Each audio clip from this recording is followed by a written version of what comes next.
banana industry is a really important industry in Australia. It's worth around $600 million. There are about 10,000 people who are directly employed, so it's a really important part of North Queensland economically and socially. So what we're coming up with now is a new farming system where we're able to reduce the impacts of climate change through nitrogen and carbon management. We're also able to reduce the impacts of soil-borne diseases by creating greater microbial diversity in the soil. And all this is ending up with greater productivity for the banana growers. Bananas have been in a transition in how they've been managed. Traditionally it was bare soil, and if you go overseas that's what you'll see, not a blade of grass anywhere except for banana plants.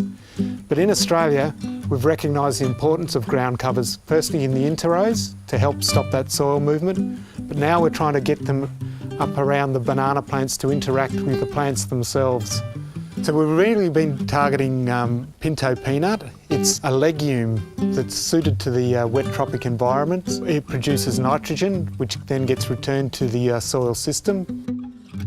Under the ground cover, the soil stays a little bit moister. It hasn't been exposed to the sun. And so it makes it a better environment for water and roots to move through. The second part that we've been looking at is how do we manage nitrogen.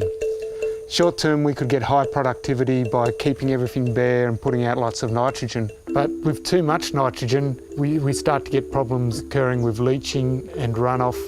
One of the problems we encountered by reducing nitrogen is we actually got a reduction in productivity when we went too low. To overcome that, we looked at some of the nitrification inhibitors. These are new fertiliser types which slow down the release of nitrogen. By doing that, we can still reduce the amount of nitrogen applied, but we can maintain the productivity at the same time. The trials that we've been running have been going over 2 years now, and we've got some really good outcomes. What we've found is where we've got vegetated ground covers, we've actually increased the amount of carbon in the soil by 15% over 2 years, which is a really stunning result. Soils can be degraded very quickly but take a long time to restore. What we're really doing is a long-term approach to soil management on how do you manage that soil to retain productivity, how do you manage it to suppress diseases, and how do you manage it to protect the environment.